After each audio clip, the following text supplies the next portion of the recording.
All right, another totally rewarding chat. Continuing our stretch, we're going to do some math. How many people we have spoken to outside of the US versus inside the US? Yeah. Since we have Jack Oh, today, we also have Paul. Paul continues to keep showing up. I'm just keep waiting for the day that he's had enough. Nice background, by the way. Yeah, it's still there. It's I still know. there. It hasn't Yeah. changed. Yeah. How's it going, Jack? it's going pretty good. It's almost 1 o'clock here in the UK, 1 or 2 hours to go. So perfect timing for this webinar. Well, it would have been cooler for those on the video if you had wine or beer while you were there instead of just talking about it, like Yeah, it's, That is what we get for scheduling this on a Friday afternoon, that is UK true. time. Actually, we should be like actually the question on your Friday afternoon is like, why aren't you already started? Is probably a bigger question. yeah. Oh, And for British standards, I'm indeed behind because it yeah, starts at 11 a.m. on a Friday. yeah, The pubs will be buzzing. yeah. So Well, for those who don't know you, can so that I don't screw it up, both your name and your bio, can you give us that and toss in at the end how the we'll be able to have people find you. We'll link over, so you don't have to cover that. But give your bio and what you got going on now.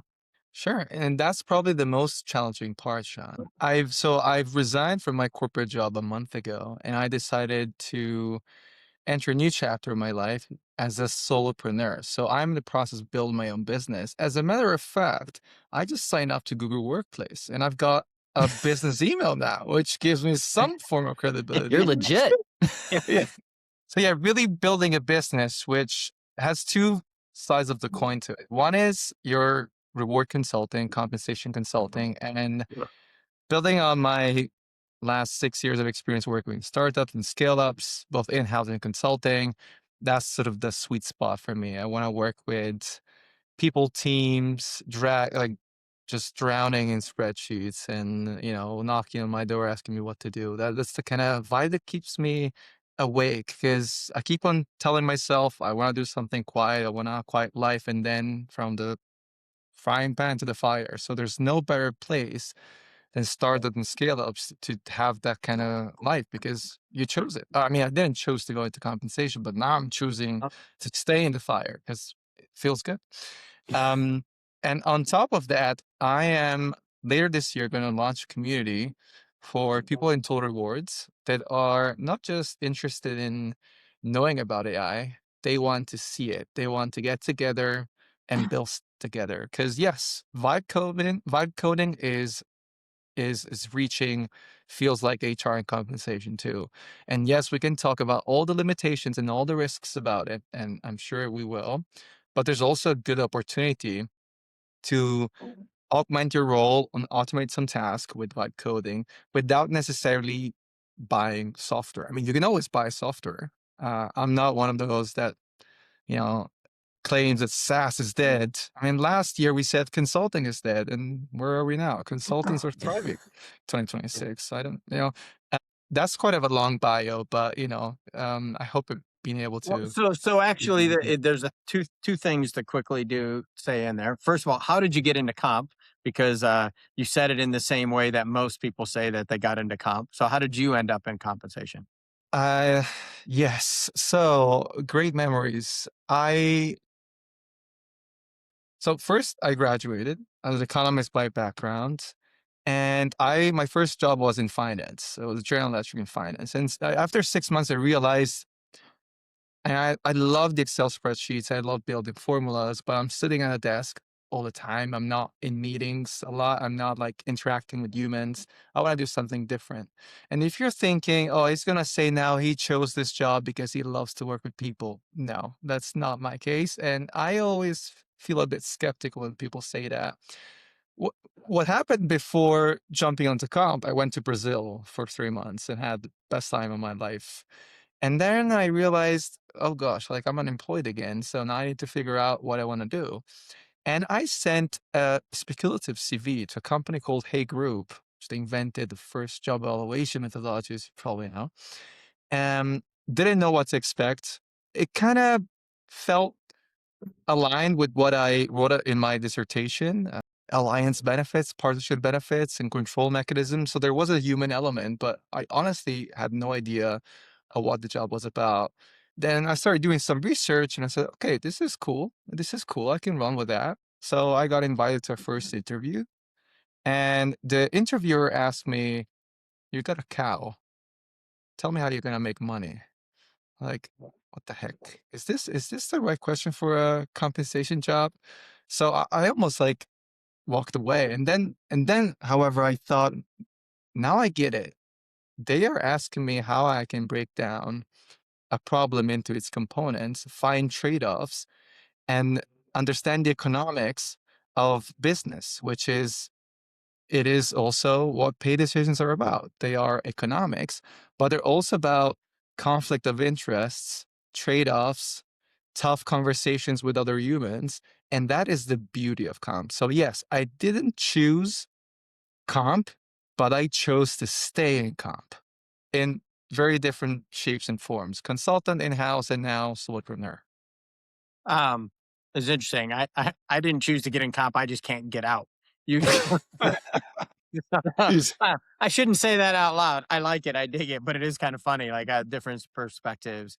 It is kind of a it does kind of draw you in to that point of like at first you're like, how do you get in? And you're like, I remember my first gig at Mercer and getting into benefit space, and they're like, do this stuff, and I'm like, I guess, sure, I'll build this thing. And then I'm like, I got sucked down the vortex of like, how cool are benefits? And then I'm like, how did that happen? I can't believe those words came out of my mouth. And then you're just here. Um, Also, just a moment of silence for you two, or mad props to you guys. I'll throw a little shine your way. Um, Quitting your job and starting your own thing. Uh, two out of three of us are brave enough to do that. We won't mention any names for the other one, but there's no way I could do that. So I really give you guys all the credit for believing in that and like you know pulling the ripcord on that and doing that. That's actually super cool. Uh, Yeah, kudos to you, Jack. And moment of silence for my camera, apparently, too. I indeed do have a face made for audio podcasts, and it's becoming true today because I think my camera literally just fried. So apologies for people who don't get to look at my smiling face anymore. is it really apologies? Now Yeah. people, Spotify's good again. So That's right. The internet is better with yeah. my camera not working. I think that's true.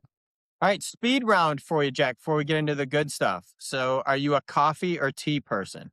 The lame answer is I'm both, depending on the hour of the day. But if I had to choose, I am a coffee person for survival reasons, not because of taste. Like if Okay. I don't drink coffee, I am worse. Like you look at my IQ, it's worse than a person with Down syndrome. Yeah. I desperately need some coffee at least 2 or 3 times a day, and that's part of the adventure. We won't ask if you're a coffee snob then. That's Um, clearly not. yeah, and just more caffeine. So, the location that you would like to visit for vacation or whatever that you haven't been to yet? What's on your number one Yeah. bucket list? Well, look, I'd love to answer this question, but there's my wife on the other side of the room. And the question is kind of relevant because I don't get to choose where we go on vacation. So there's no point in me even imagining, like even dreaming about a place. But because, you know, you asked, I think it's fair to um a place where You I think it's haven't been fair yet. that you're allowed to dream for all of 5 seconds. So bring it on. Live it right now. Philippines. Okay. And by the way, as someone who when did I meet my wife 40 years ago or something like that, I appreciate the position you're in that you just don't need to worry about it. So take Yeah. it as a plus. You don't have to worry about where you're going. That's right. Yeah. Yeah. Like the trade-off is pretty simple. I don't need to choose, but I don't need to plan either. So you want Yeah, to go that's where you want to exactly. go? There you go. Yeah. Yeah. Um, you have a weekend away, which we realize at this point in time, this question is going to be moot. We should Um, just ask your wife. yeah, actually, yeah. So you have a weekend Let me away. call it. Hey, where's You have a weekend away. Would you prefer to have a posh weekend away or go rough it in the woods camping? I would like to spend my weekends surrounded by nature, with some good friends, a fire, a good bottle of whiskey. Oh, Yeah, that's nothing bad can what I'm. happen after as someone who lives out where the rednecks and whatever goes, nothing bad ever happens with fire and whiskey. That's a combination built for success. Well, I guess you're right. It's good defense against wild animals, though. Yeah, You know, I mean, sure, sure. assuming you're not the wildest of them Yeah, all. You or know, or self cooked. yeah. Your wine of choice. I'm biased here. I'm being an Italian. So yeah, I've thanks to my 8 years in like I spent 8 years in London, so I broadened out, I branched out. But my favorite wine is still an Italian wine, Brunello di Montalcino, which is from Tuscany. It's a wine that takes about 6 to 8 years to craft. So it comes with a little bit of a price tag, and it has Sangiovese grapes, and has that sort of aftertaste of wooden barracks barrel. Barrels. Yeah. Yeah, barracks. Let's keep in those. Yeah. So yeah, but really tough to choose one, I'd say. But yeah, Brunello is probably So, my so favorite. we'll go the exact opposite direction from that high quality answer to, do you prefer crunchy or creamy peanut butter? I think this has become a recurring theme now. I've It heard. is. Yeah. It is. Yeah, I like it smooth.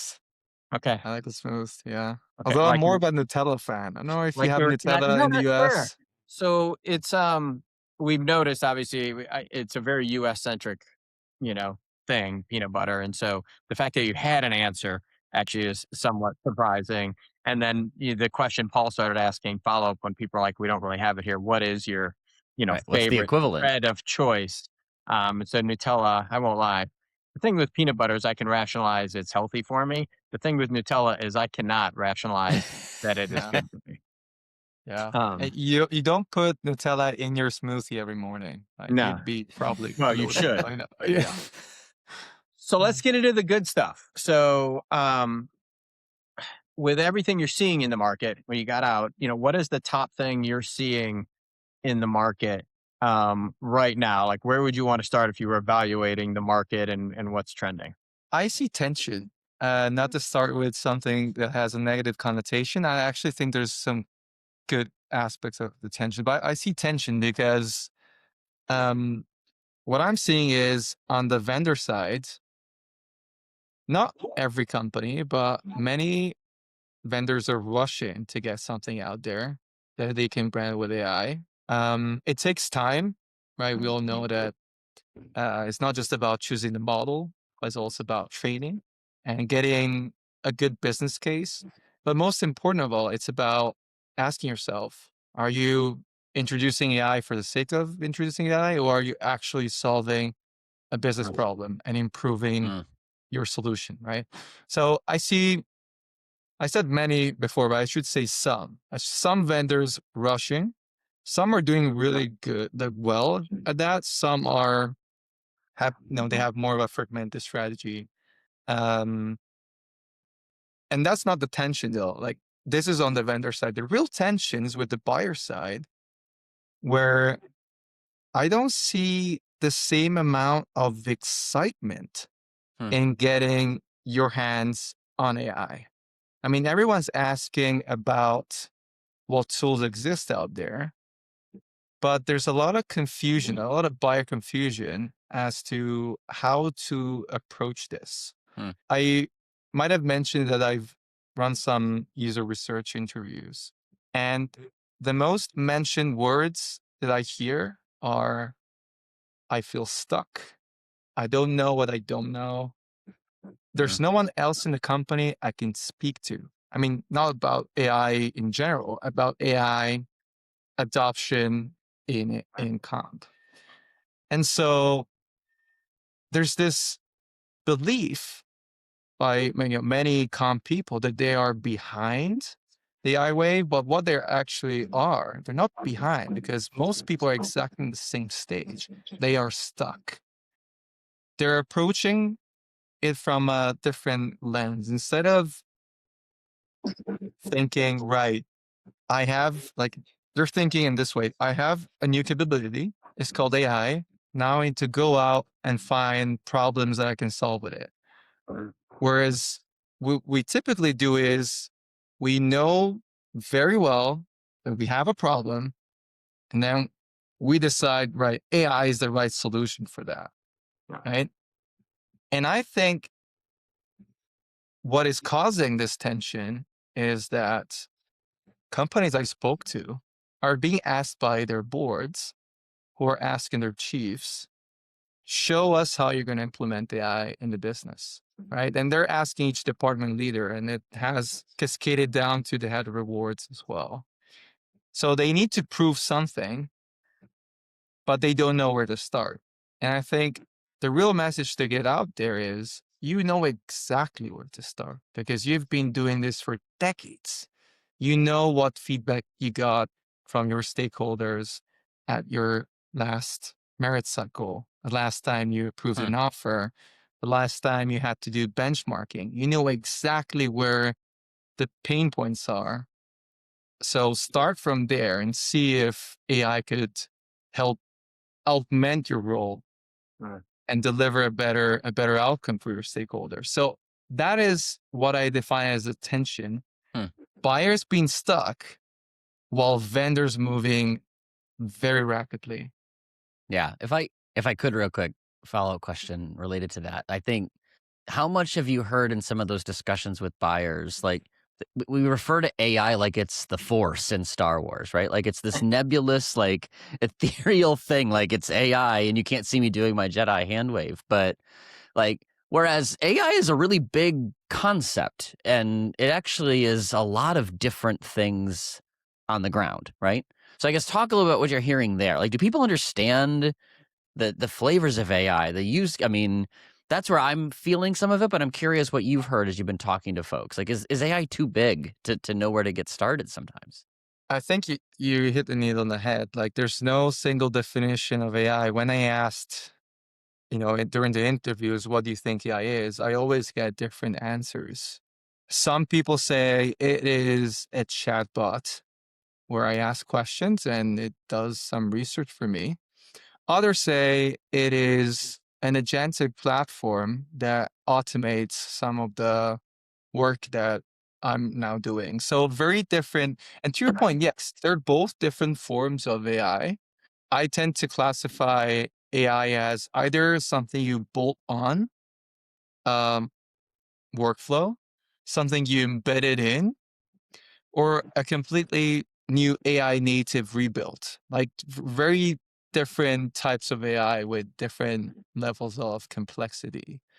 So yeah, there's no definition of AI, but I think the ones that are getting it right, they see it as a feature that you embed within an existing workflow to either expedite the workflow or get better value out of it. So it's not just about speed, but also it's about value, like extrapolating insights that you wouldn't have extrapolated by yourself. So yeah, very different replies and like thoughts and responses I'm getting from in the interviews. The Do interviews you I think they're conducted so stuck far. not getting the education? Because I think when I'm on market, we end up spending time on, generative versus agentic versus other stuff, because I think and how those get tied together. And then, out of left field, because not necessarily a comp problem, but you get like the eightfold thing, right? So, that comes up and that just freaks them out. The one thing that I will defend the comp teams on in particular from the consumer side is you can't make mistakes, right? So if you're on the dev side and you have a bug or something, you just fix the bug. You screw up everyone's payroll for a week or a year, like, you're not nearly as popular as the cool guy testing new stuff in dev. So like I think there's some of that too, Jack, that kind of presses against the knowledge, but also like it's not a place you want to make mistakes. For sure. And part of the reasons why they're stuck is also the fear of making mistakes. We all know we work in a domain that's high stakes and everyone has an opinion about comps. So we really don't want to mess things up. What I would argue though, especially with people that feel afraid, is look, there's a huge chunk of compensation work that your team does every week that never nearly touches a pay decision. Think about the amount of data amalgamation, aggregation that you do if you're pulling, market data from different different sources. And yes, they might like the primary, competitor of contact vendors is still Excel, right? So many of them are still Excel. Think about all that work. Survey reconciliation, data aggregation, job matching, scenario modeling for budgeting. That is not high risk AI work. It is tedious work. By living in fear, you're leaving a productivity unlock opportunity on the table. Now, that's not to say that there are some use cases, pay equity, reconciliation, for instance, that you absolutely need to be more careful with. We don't want to see automation in the sense of removing the human from the decision there. We'd rather want to see augmentation, which is keeping them in the loop, right? But that, the fact that you need to be very careful with AI for certain tasks, and that the notion of truly agentic AI, I'll say something bold, will never take place for these tasks because we simply cannot get rid of the human in the loop. It's just too dangerous. You know, Despite all of this is true, that should not be an excuse not to start experimenting. And to your point, why are people so stuck? I think the main reason is, again, they're being pressurized by the top. They're being asked, start doing something, but they're not being told how to go about it. And this is probably one of the biggest innovations that we've seen since the dot-com bubble, with internet. Yes, we had big data 5 years ago. We had machine learning earlier, but the pace of change is different this time. Every day we hear something new, and it's polarizing, and it's, even for someone like me, I read about AI every day. It is a lot to take. So I can only imagine for people that read maybe once a week or a month, how it might be. But don't let that, and this has become more of a life coaching session, however, don't let that, like, don't let that discourage you from starting experimenting, because there are some other use cases which is very safe, not risk-free, but very safe to start Yeah. experimenting with AI. Yeah. That's the advice I've always been giving people is, what should I do first? Something is the answer, right? It doesn't mean like throw your entire census file into ChatGPT and ask what it says. That's not the right something, but draft a job description, see what happens. If you haven't tried to vibe code your own app just to do something, do it. Yeah. It's not going to be great, but that's not the point, right? Like, you learn a lot about what's possible, what's not through experimentation. And then you'll have a better sense of, well, what workflow problems, to your exact point, like, what's that thing you've been doing that, oh, I might be able to actually make this a lot better, whether it is workflow automation, like true, get me out of it because the robot can do it all, or decision drafting or content drafting, like all of those use cases work. You just got to know it's not going to get this right. I have to look out for this. Um, how do I then teach it to use that better next time? Like, you learn all that through experimentation. So the right answer is always do something. And then it's a question of, how do I apply that something that I've now learned to a real problem? Yeah, I say, I mean, I've told a bunch of people this. I found the best way, because obviously you don't want to take your census data or anything, is I went in in a couple different tools, had them create a 100-person SaaS software company in traditional, spans, layers, and average salary. And being the grown up that I am, I made my CEO of Acme company, Wiley Coyote, and everyone needed to be named after Warner Brothers characters. Um, and while it was fun to watch even little things, like, so you learn a lot about the data, right? All 18 software engineers came back with exactly the same base pay, right? That doesn't happen. Like, there's just stuff, and you have to go randomly create things, to your point, Jack. Like, you start to create how the data works, but you also realize how generative it is. It actually put Bugs Bunny in charge of sales. Pepe Le Pew, the skunk, was in charge of customer support. Like, Claude was actually pretty creative. And now you can go back and keep creating these scenarios and building it out. And you really learn the limitations of what happens, right? With the tool. And then you have this fake company that you can really go mess up, to your point, Jack. There's no risk. Like, none of my cartoon characters, Scooby Doo, who was leading development, did not care. if he got a good merit increase or not. Surprisingly, those who know know the whole Scooby Doo show. It put Shaggy as his direct report, which I didn't know that's how that actually Oh, worked. turnabouts, fair play. I know. I did not know. I didn't know how that went. Um, but it was really interesting because then you could create this, and you do realize there are bounds with this. And to your point, Jack, it really highlights things like I do need to create some boundaries, or I do need to add the art and the science. And actually, there's a lot of variability that it's not prepared to handle yet. And so it's a really cool way I found while being a child to go back in and do that. It also gives you a data set, Paul, to your point, to vibe code against, right? So Mhm. actually write me a merit modeling software tool that does this. And then you realize there's bounds there. Absolutely. How are you seeing companies like, so you got this tension, right? And generally, having been at a software vendor my entire life, I basically go by the premise of, since they're paying me money, um, I've never been anywhere with free software. So since they're paying us money, it's our job to alleviate that tension. So I like the word that you've got there, the tension. How are you seeing companies try to bridge that gap or loosen the tension between, we have AI and like I don't really understand it. Well, there are not many good examples of this yet, right? Because I think what companies are trying to do is, well, first they're trying to get people to experiment, right? But at some point, you want to move from experimentation to execution. And to get there, the smartest companies have realized that humans love frameworks because the frameworks gives you something they can use to make decisions, even if it's along the way and you don't know the variables. You have like a playbook, a starting point, an infrastructure you can use consistently.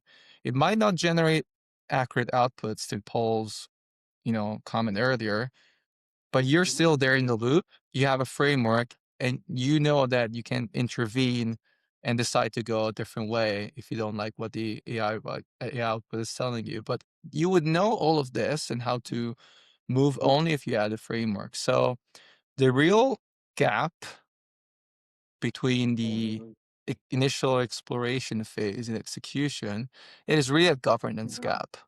And it's where I see the smartest companies intervening.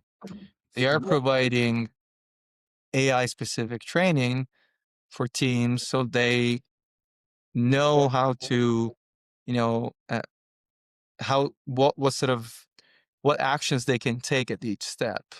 And it is not a tool problem because the tools exist and they're already there. It is a change management problem. It's the lack of these frameworks. Things like, think about simple things.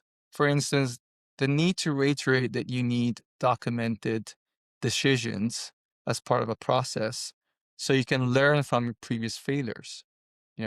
Can be applied in talent acquisition, but can also apply to exit surveys. Um, so it's really where things are failing is in that delegation that we talked about, where companies are expecting leaders to act without giving it a proper framework. And what is happening, not across the board, but in some companies, we do see that experimentation going on, but it's all bottom up with no consistency. Whereas if there was an AI, decision framework, it would feel less like creative experimentation and more like execution. Maybe it's deliberately not that way yet because some some people may see this as a new toy rather than a new tool. And I think I've heard this before from Paul in a previous webinar. But Yep. it is true. So they don't want to screw the fun by setting up rules and hopping on a framework because it's just more delightful to play with a tool. But eventually, if you want to generate value and start doing real work with AI, eventually you will have to adopt a framework and start training your managers on how to use this decision framework. Wh- the governance piece though is always a piece that was always kind of interesting to me, because if IT governs, right? So and you do it at a high level, they're going to make it really tight. And so this is where I think there's tension there as well, right? So you think about, I have a specific thing in comp. It's a wide array of stuff I need to do. And comp and payroll, of course, they touch data that freaks IT out, right? And so I get a little worried if it actually starts from the top down, because the top down is going to start in the C suite. And coming from IT, I hate to say this, but IT will get involved, and IT will be like, let's make this the safest possible for all use cases. And now what? Right. I also think there's some tricky parts to that. Um, and maybe it's the framework with the external pieces, because this is really on the vendor now, right? I mean, you know, someone can raise their hand or send me a note if they're still running on-prem software. But like, to me, I've been saying get greedy with your vendors. And also your vendor should be able to explain what they're doing. Like, I think that's the two things that happen. And if they don't really want to tell you what they're processing and how, and is it on is it built off a data set? Is it completely generative? Like, what's going on? Like, halfway, even if you don't understand, like, do they understand? Or are they pulling it from some other places and it's a black box on top of a black box?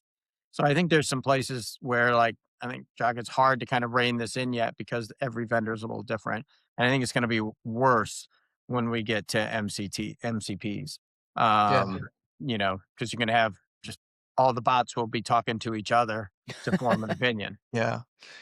I think, there's definitely some variance across, use cases and vendors, but there are four things that in any AI use case you can ask yourself when evaluating it. I call it the EACH framework.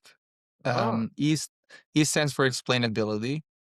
It's nothing like rocket science. I framed it in my own way, found like an acronym for it. But explainability. So regardless of what the context is, could be market pricing, could be comp planning. One of the questions I always tell people to ask vendors is, they've just shown you that their AI can generate a result and outcome. But does it show you the process as well? Because how it got to that outcome can be more important than the outcome itself, right? So are you able to explain how it got there? That is, in a few words, what the explainability tenet is. Very much close to that is the auditability tenet as well.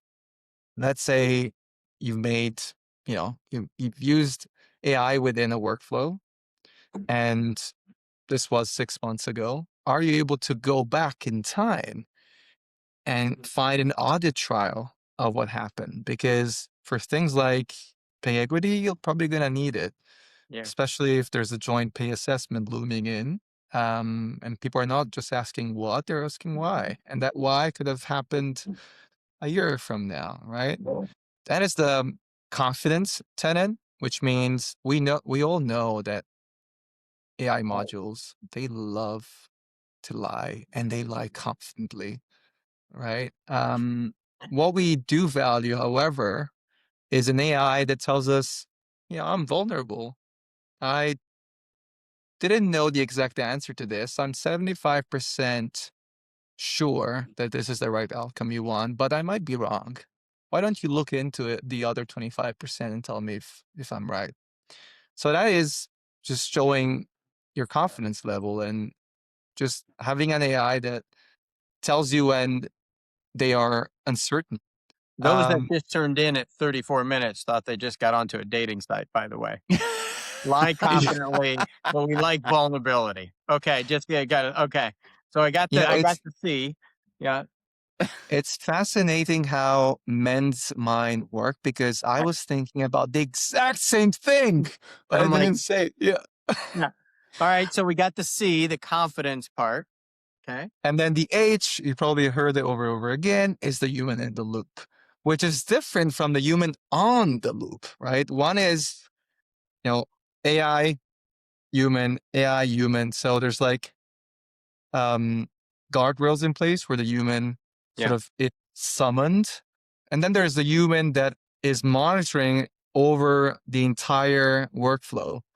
And that is a key distinction, especially in the I love how this sounds so catchy. AI EU Act, which is coming, coming effect in August. That's the key distinction, but probably a bit too much technical to get into right now. But yes, the stands for human in the loop, and that explains that each framework, because each pay decision needs to go through this framework. I think it's critical for companies and people inside when they do the ROI on AI that they do the time saved, but also the time added piece. Now it's going to net out as a gain, I assume, or you just shouldn't do it, right? Just like any ROI piece. But to your point, you've got people, in the loop and after the loop, and making sure that that audit piece, just to use the A, is there, and show that I was listening, Jack. Yeah. That basically that piece is there, and you do the math that says, hey, we're going to save 12 hours, but we're going to spend 4 hours differently. And so the net isn't 12, because I think that's where you're seeing some people on the believability issue. And then they're like, well, it's the same thing with coding, right? You're seeing a lot like it slings Python code amazing, but you have to go back and debug. And so you save a lot of time up front, but the time is spent differently, even though albeit less. 100%. I think what not many people have realized yet is that even if you have the fanciest AI in place, it won't always generate an accurate answer. What it will likely do is generate a consistent answer based on the parameters you've given it, but that doesn't necessarily mean that it's accurate. So yes, there is potential. There's a risk that we will spend more time than before in vetting the outputs, and maybe at that point you could have done the work yourself. Right? Well, I think it'll change the work too, because I think the way I've been approaching it, everyone always worries it's going to take their job. And so my answer back to comp teams have been, you know, if you could do your job the way you want to, like not the way you are, but the way you want to, how many heads would you have to add? Because they're already peaked out. Like there aren't, I mean, if there are any comp teams out there with extra headcount, feel free to send a note, but that's a unicorn I haven't seen. So like that's the piece where I'm always like, if you actually could do what you wanted to, like how many people would it take? And they're like, oh, well, I would need 2 extra people or another extra person. I'm like, okay, here's your thing. You're not getting replaced. You're going to be allowed to work more on the art and crafting the science better than you can just physically do it right now. Yeah. And, you know, I still haven't formed like a strong opinion on whether roles will like disappear and unemployment will skyrocket because of AI. I think it's too soon to say. I mean, just last year, I recall someone saying consulting is dead. And this year, I mean, my friends that still work in consulting, they're drowning in work. Yep. So, and then last week, someone told me, oh, AI will kill SaaS. I'm like, well, look at where consulting is. They don't seem to be dead, not yet. So I think, yeah, it's going to shake up a few things in the market, but it's also going to create new opportunities, right? So yes, we're seeing a slowdown in hiring for junior roles, but is that entirely driven by AI or is it driven by macroeconomic tensions, outlook? Like it would take a longitudinal study with multivariable regression, as everything I recall from my statistics classes. Oh, I thought Um, we were going to start talking about regression methodologies. I was so stoked. Um, yeah. well, R squared, bring it And on. You know. just getting conscious of time a little bit. If you had one tip for people that are trying to get unstuck, what would that be? And then I've got one other question, and then I can't see Paul's face or if he's raising his hand. So, I'll just chime in, man. You're good. okay. um, I mean, honestly, just give me a call. No, just Uh-huh. kidding. But give me a call not because I want to sell you services. Um, I I just have an email address. That's all I have. I don't even have a website. I'm not here to sell anything. But what I am available for is to show you what I'm building. And I think people need to see it because if we only, I mean, it's great that we're talking about AI, But if we only talk and theorize about it, for the human mind is more challenging to actually grasp the practical opportunity. It is only by seeing that people actually can connect the concept, the theory to the practice. And that's what I've been doing in these user research interviews. Some of time we spent some time, with questions and answers, and some with, right, here's what I'm building with Cloud Code. You said you were building with Google AI Studio. Let's exchange notes and let's learn from each other. This is how you learn in general. Like, this is management 101, right? It's nothing new, but interestingly, it catches a few people off guard.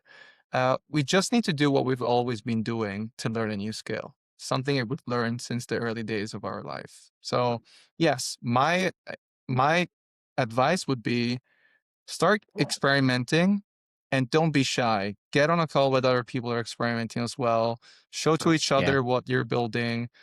Learn from each other's mistakes, and you'll see that things you'll get rid of the blockers pretty soon.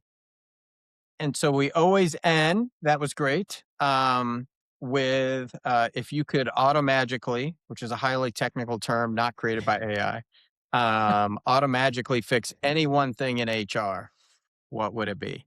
What would I fix in HR? I mean, it's probably going to sound very simple, but I would love, and I think Charlie from Conto would love this. I would love for managers or recruiters to have all the information they need to feel empowered to make to approve or reject an offer without dragging me in for reasons other than like the advice, like genuine advice. Sometimes they're just Yeah. looking on a scapegoat, someone to So, blame. so my follow-up question would be, um, every time I've heard this, and jokingly with Charlie some, then the question is, would you automagically make them stay in stay inside that range too? Because giving them the information just means they knowingly, with all the information, decide to We'll offer still do more whatever the hell anyway. they want. Automatically make the ranges disappear because we don't need them anymore in this new, in this parallel world. Maybe, we just make them Oh, disappear wow, and trust that humans will make the right decision, and wow. coincidentally will be within the range without All even right. knowing. I just looked out the window and, I just saw the blue skies, rainbows, couple of Yeah. unicorns went by and a pot of gold at the end. I totally Yeah. dig it. He just took the humans out of the loop. That's what I just heard though. At the It's same Skynet. time, like Giac works for Skynet. There's the old reference for those of us. Yeah. Um, this has been great. So we will post all your information out there. You can obviously reach out to Giac on LinkedIn. Now he can reply to you in email. So like with a professional email. So like Yeah. he's totally moving up. You can tell that it's not difficult to get Giac to talk about his opinion on what's going on and share. He's got a lot of, he's just checking out the market a ton. So feel free to reach out, follow him on LinkedIn. Really appreciate you taking the time, Giac, showing up. Paul, this is by far and away the best video session we've had with you. So I appreciate this today as well. So thanks to everyone listening. Give us a follow and we'll tag everything. thanks, Jack. Awesome. It was great fun. Thanks, guys.